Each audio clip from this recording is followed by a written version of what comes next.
If your home is poorly insulated, it can take as much as 25% more energy to heat and cool it versus a well-insulated home. Speaking of insulation, here's a fun fact. Did you know that 1 inch of standard insulation has the same heat-preserving qualities as 46 inches of concrete? That's just amazing. But the good news is that it's relatively easy to improve your home's insulation, if you know where to start. And that's where we come in. How important is insulation to your home? As much as 70% of your energy bill comes from heating and cooling your home. So it stands to reason that since insulation slows the flow of heat in and out of the home, it can save you money. So now the question is, where to install it? Check the amount of insulation you currently have in your home's walls, floors, attic, and ceiling. If you have 6 inches or less of insulation in the attic or no insulation in the walls, you should add insulation. Be sure to add insulation to the walls and foundations when you're remodeling. Install insulation between the living areas of your home and in unoccupied areas or on outside walls. Because insulation materials are inexpensive, add as much insulation as you can. If you do, you'll soon realize that it's a simple investment which offers long-term savings. Now that you've figured out when and where to install insulation, how do you determine how much or how little to add? Well, you can get some pretty good direction from a rating known as the R value. A material's resistance to heat flow is called its resistance value, or R value. The higher the R value, the more effective the insulation. For example, heat flows through an R8 wall twice as fast as through an R16 wall. Placing high R value insulation in the cavities of your home slows the flow of heat through walls, floors, and ceilings. For example, in an attic, we recommend an R value of 50 or higher. Here are some things to consider when buying insulation. Different types and brands of insulation have different R values per inch and have varying construction requirements and installation techniques. R values are marked clearly on insulation packages. When buying insulation, you should buy it by the R value, not by inches. For example, if you'd like to insulate your walls to an R25, it would take 8.3 inches of R3 insulation or only 5 inches of R5 insulation.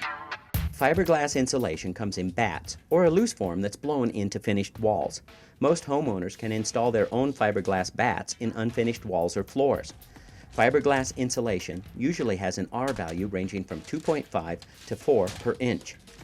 Cellulose insulation is made from treated recycled paper and is generally blown into finished walls, attics, floors, and other hard-to-reach enclosed cavities. Its R value ranges from 3.1 to 3.7 per inch. Polystyrene or styrofoam brand insulation is a rigid board that's cut to fit and attached to interior or exterior foundation walls during renovations. Its R value ranges from 3.5 to 5 per inch. As you can see, insulating doesn't have to be difficult or expensive.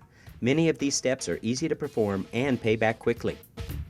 If your home is poorly insulated, it may take 25% more energy to heat or cool it. Your attic needs at least 6 inches of insulation. You should also insulate basements, garages, crawl spaces, walls, floors, and heating ducts to reduce energy costs and increase your comfort. Studies have shown that nearly 60% of the energy that you're putting into your home escapes through areas that can be insulated. Place high R-value insulation in the cavities of your home to slow the flow of heat through your walls, floors, and ceilings. Remember this simple rule: the higher the R value, the more effective the insulation. Take a quick look across the span of your attic. If the joists can be easily seen, then you may not have enough insulation. If the joists are not visible because the insulation is well above them, then you probably have enough, and more would not be cost effective. Insulation throughout the attic should be evenly distributed. Recessed light fixtures can be a major source of heat loss. Ensure that you insulate around them properly, but be careful how close you place the insulation. A fixture marked with IC is designed for insulation contact. Well, that about does it. With proper insulation, you'll quickly see your heating and cooling costs drop. Clearly, it's worth a weekend of insulating your home to save a bundle on your energy bill. For more energy-saving tips, visit XcelEnergy.com. Click on the Save Energy and Money tab to download our 60 Simple Ways brochure, or the more detailed guide to home energy savings. You can also use any of our online tools to help you analyze your home and receive a personalized energy report. Finally, of course, you may watch any of the other segments in our Makeover series.